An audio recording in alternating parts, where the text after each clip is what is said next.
Hey y'all, and welcome back to another Photoshop tutorial. My name is Jane Corley with PicVisions, Media Arts and Photography. If it's your first time here, welcome!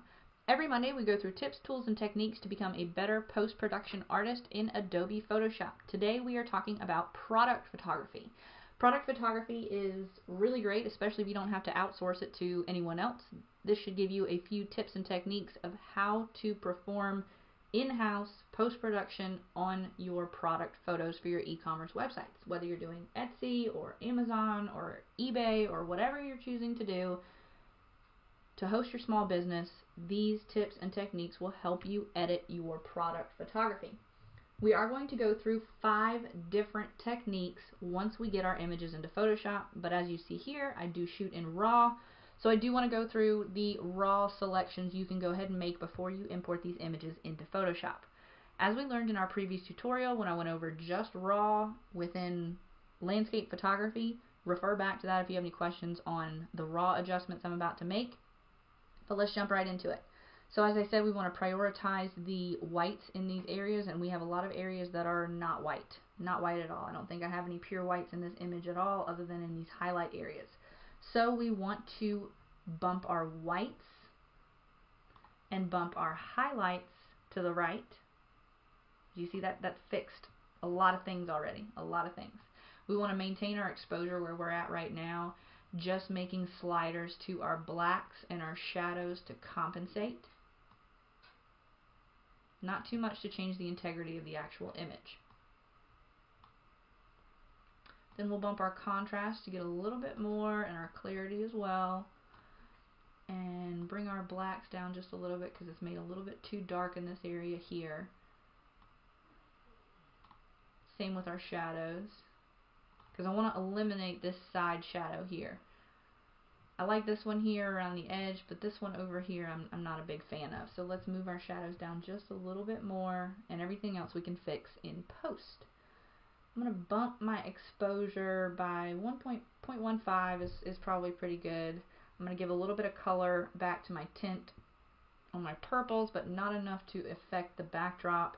And then I'm going to move away from the blues to get my blues a little bit out of my backdrop. This image here is ready to be put into Photoshop. Let's move on to our second image. We have a few other issues in here that we did not have with this one here. We have a lot of whites in the detail that we want to keep and maintain. So let's do the same thing. Bring our whites up. Pay very close attention to these labels right here because we don't want to wash them out. Clipping is very, very easy with product photography when you're trying to get this white background. Clipping is where your highlights are so high and your shadows are so low that you do not retain any detail in the image any longer. So you want to avoid clipping when possible because it's hard to bring that back. So contrast and clarity, we'll bump our saturation just a little bit, but not too much to put these yellows a little too hot. Bring a little cooler in. Shadows we can bring down just a little bit more to eliminate these secondary shadows. Like so. And this one should be good for Photoshop as well. Simply hit your select button to select multiple, or you can go to select all, or you can select at the top and select at the bottom and create a full selection on all of the images. If you wish to save your images at this point in time, you can of course save your images into a JPEG form, then bring them in, but I just like to select them all and go to open image. Let's import our images into Photoshop. They should automatically load. So let's start with this one here, the necklace. It is first and foremost very important to go through and make the corrections you need to maybe your backdrop or to the actual item. Get rid of any strings, get rid of any extra areas that you don't want on the actual item, any dust on antiques you're selling or strings on bow ties you're selling or whatever unwanted content. It's important to get that out of the way first. So we're going to go to our spot healing brush tool and we'll get rid of some of these spots here. And we can come and do a content aware here, but since it's snuggled up right next to my actual image, I don't think that it's going to make a good selection. Let's just try it out. highlight the area with maybe a lasso tool, L for lasso, or you can go to the toolbar, make your selection, do a right click, select fill, content aware, normal, opacity 100%, hit OK, and just like I thought, considering it's too close to the other content of the image, that's not the technique we want to use. So, next technique is going to be your clone stamp. Either hit the toolbar icon over here or just hit S for stamp, Alt or Option to select an area you want to clone from, opacity 100% and flow 100%, that's probably pretty good for us, and just slowly swipe down on the area that you want to cover up with your clone stamp, like so. Now that we have our image cleaned up, I'm going to duplicate my background copy so that I have a negative to preserve. I don't want to mess with the negative. If I need to pull anything back from here, I can always refer back to my negative background copy. So before we jump into any of our adjustment layers for our first and foremost to figure out what we're doing here, I want to figure out where my whitest white in this image is. So to do that, you go to your threshold adjustment. Either find it here or go to Image, Adjustments, Threshold. Your threshold adjustment is going to identify where your purest whites, if you scroll all the way to the right, your purest whites can be found in these tiny, teeny little spots here. Click on and off your preview to locate where those areas are. And then if we're making inversely a black background, you can find where your blackest black is. In this image, there is no blackest black, so we'd have to go another route if that's what we were doing. Simply hit OK. We can Control Z to come off the threshold. So what we're going to do, this is our purest white right here. Absolute white right here. So what we want to do is come to our curves layer, adjustment, and locate our whitest white dropper. And notice how the curves will change the image based on where the curves are being selected from. So as we saw, our whitest white was located here. So we want to identify our white slider as close to that white point as possible.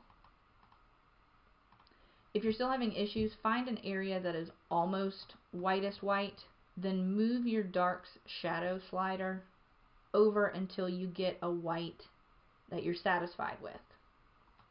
That looks whitest white. So that's the first way, is a curves adjustment. The second way is going to be a levels adjustment. A levels adjustment is going to do something very similar to the way the curves are going to react. You select your white eyedropper and select your area of purest white to make the adjustment. Simple and easy, and you're good to go. That's probably the easiest way to do it. So for our third technique, we're going to switch to this other image here, and we're going to do a quick selection of the area we wish to adjust. Now, sometimes it is easier to select the area that you don't want to adjust, like the cigars, and then invert your selection. Sometimes I find that there's a little more control with doing that, especially if you have some shadowed areas you wish to include. If you go over your selection and you need to make an adjustment, like in this area here, where we went a little bit over, simply hit your Alt or Option key and it will remove that part of the selection. So whether it's selecting the content that you do want and then inverting your selection, or selecting the area that you don't want and remaining in that selection, whatever is easiest for you. In this particular situation, since we got some shadows we want to maintain in this area here, I do want to select the area that I don't want and then invert my selection. So now that I'm selected, okay, and then Control Shift I to invert the selection. I am going to create a new layer, just a new empty layer, just so I've got a place to go back to. And Control 0 to expand the selection and fill the screen. B for brush. I do want to make sure that this is 100% white, and yes it is. It's got a little bit of orange in it.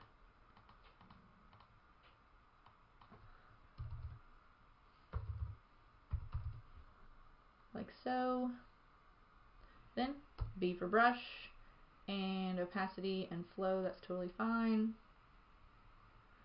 And simply paint over, and you've got a stark white background. M for marquee, or just simply select, deselect, if that's more your flow.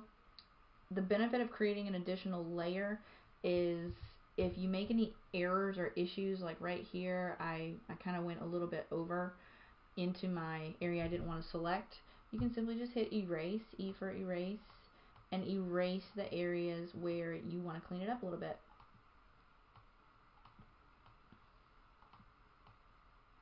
Like so. Control 0, and you've got some great product photography. The fourth way is to do a replace color. So for this one, I'm going to go ahead and duplicate my layer, and I'm going to do image, adjustment, replace color. This is going to pop up a replace color window, and we're going to use our plus eyedropper brush. This is grayed out here. That's just my preference. If you would like to do the image versus selection, these are located here. And I'm going to find an area where it's a contrasted color to one that's not very aesthetically pleasing to me. And it's not that stark white that I really want. So with that, I'm going to try to get this block color, which it's result here because we haven't made any adjustments, I'm going to try to get that as stark white as possible.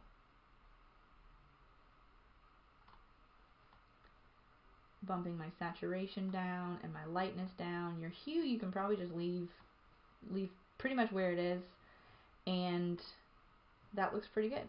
Hit OK. We're going to throw a mask on it and Control I to invert the mask. Wand, make your selection like we just did, like so. And another benefit of having a mask, similar to doing the additional layer, is that you have an additional layer to work with, and you can manipulate these adjustments on a layer by layer basis.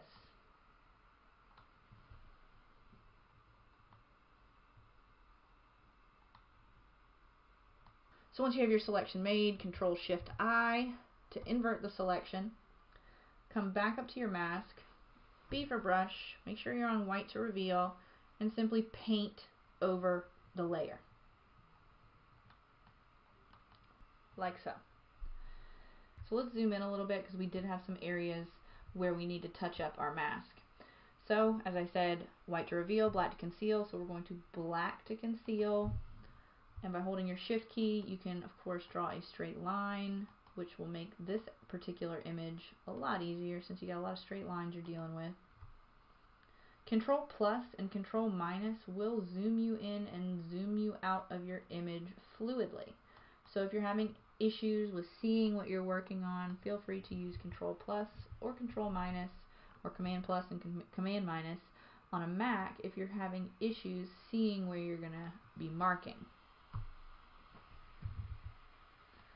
So we'll clean this up just a little bit. Like so. Make sure everything looks good. Your shadows are crisp and clean.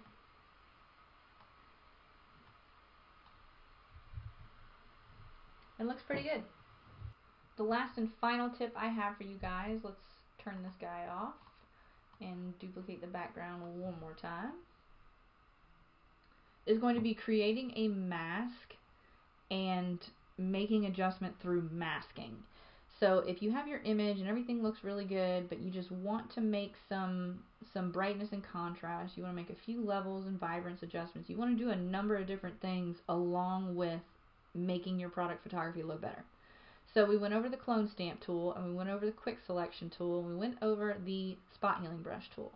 All of these images in here, they look pretty good. What I'm going to focus on this image is your dodge and burn tool. So let's make our adjustments first. I'm going to go to my levels adjustment, and I'm going to do my sample for white, like so. This area down here and this area up here, we will meet again. So that's going to make a few adjustments to my white. I'm going to shift my shadows a little bit and shift my midtones a little bit towards my white.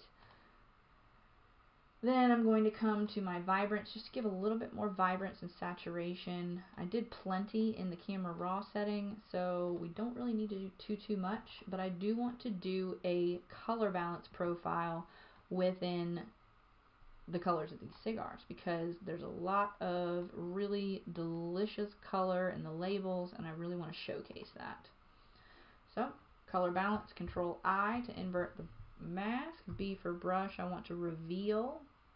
And let's change our flow down a little bit to maybe like around 80, 75, 80%, just so we don't have something really, really hard.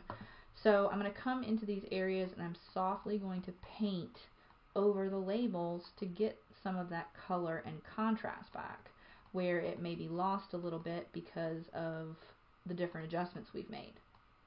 Also, it will just selectively make these areas pop a little bit louder. Like so. We went a little bit over, so X to change your brush color to black to conceal, and that definitely pops it up a little bit. And you can always use your opacity and flow to bring it down just a little bit if it's become too much. Now this area here, make sure you are down on your background copy again and you have your burn tool selected. And we're going to small adjustments burn back in where these highlights have created some clipping on this label, just to get all of the content back that we would like. Some of these other areas too where these highlights are a little bit too high, where the light might have caught it, I'm going to bring those down just a little bit more with my burn tool. You can do this with a levels adjustment as well, but just using your burn tool is just as successful with these small adjustments. Control 0 to fill the screen, and it looks pretty good.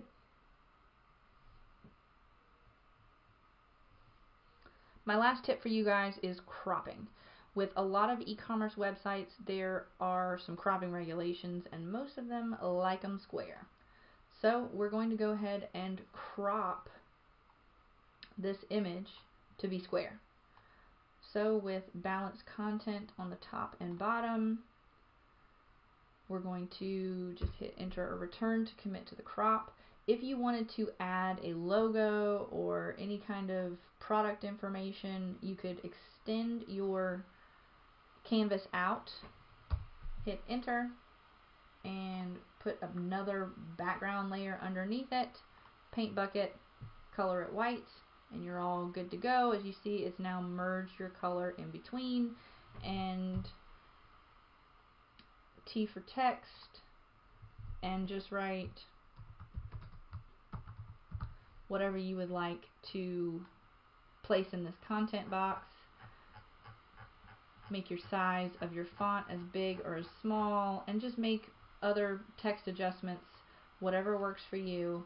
And make sure to stack your layers appropriately. As you saw earlier, if I had my text here, I actually would be putting it behind my original layer. So make sure that your text is where you want it to be. If you put in a smart object or anything like that, make sure to layer your layers appropriately.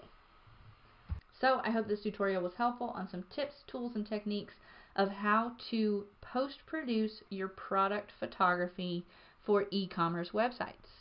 Whether you need an all-black background or an all-white background, post-production for your product photography should not be too difficult. Please leave in the comments below any tips or tools and techniques you have for your fellow post-production artists. There's about 1,000 different ways to do just about anything here in Photoshop, and workflow sharing is what it's all about. So leave it in the comments below. I'd love to hear from you. Until next time, I'm Jane Corley with PicVisions, Media Arts and Photography. Please make sure to like this video if you learned something new, subscribe to the channel, and ring the bell so you can be notified every time a new video is uploaded every week. Until then, I'll see you later, guys.